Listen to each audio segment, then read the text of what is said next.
ಭಕ್ತಾದಿಗಳಲ್ಲಿ ವಿನಂತಿ, ಪಂಪಾ ನದಿಯಿಂದ full jam ಆಗಿದೆ.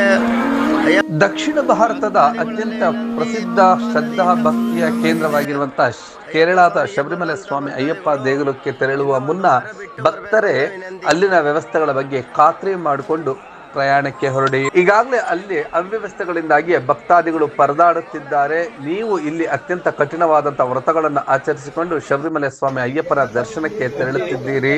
ಅಲ್ಲಿ ಜನದಟ್ಟಣೆಯು ಕೂಡ ಹೆಚ್ಚಾಗಿದೆ. ಮೊದಲನೆಯ ದಿನವೇ 2 ಲಕ್ಷಕ್ಕೂ ಅಧಿಕ ಭಕ್ತಾದಿಗಳು ಬಂದು ಸ್ವಾಮಿಯ ದರ್ಶನವನ್ನ ಪಡೆದಿದ್ದಾರೆ.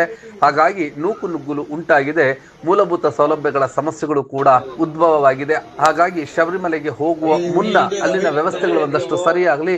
ನಿಮ್ಮ ಪ್ರಯಾಣವನ್ನ 1 ವಾರ ಮುಂದೂಡಿ ಆನಂತರ ಸ್ವಾಮಿಯ ದರ್ಶನಕ್ಕೆ ತೆರಳಲು ಭಕ್ತಾದಿಗಳು ಯೋಚಿಸಿ ಅಲ್ಲಿಂದ ಮಾಹಿತಿಯನ್ನ ಪಡೆದುಕೊಂಡು ಸರಿಯಾದಂತಹ ವ್ಯವಸ್ಥೆಗಳನ್ನ, ವಿಶೇಷವಾಗಿ ವಯಸ್ಸಾಗಿರ್ತಕ್ಕಂಥವರು ಮತ್ತು ಪುಟ್ಟ ಮಕ್ಕಳನ್ನ ಕರೆದೊಯ್ಯುವಂತಹ ಸ್ವಾಮಿಗಳು ಅಲ್ಲಿನ ವ್ಯವಸ್ಥೆಗಳನ್ನ ಖಾತ್ರಿ ಮಾಡಿಕೊಂಡು ಹೊರಡಬೇಕು ಎಂಬುದೇ ನಿಮ್ಮ ಬ್ಲೂಮ್ ಟಿವಿಯ ಮನವಿಯಾಗಿದೆ. ಶರಣಮಯ್ಯಪ್ಪ ಭಕ್ತಾದಿಗಳು, ಅಯ್ಯಪ್ಪ ಸ್ವಾಮಿಗಳು, ದಯವಿಟ್ಟು ಪಂಪಾನಲ್ಲಿ ವಿಪರೀತ ರಶ್ ಐತೆ.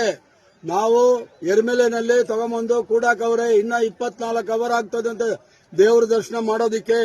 ದಯವಿಟ್ಟು ಸ್ವಾಮಿಗಳೆಲ್ಲ ಭಕ್ತಾದಿಗಳು ಸ್ವಲ್ಪ 1 ದಿನ 2 ದಿನ ಲೇಟ್ ಆಗಿ ಬರ್ರಿ.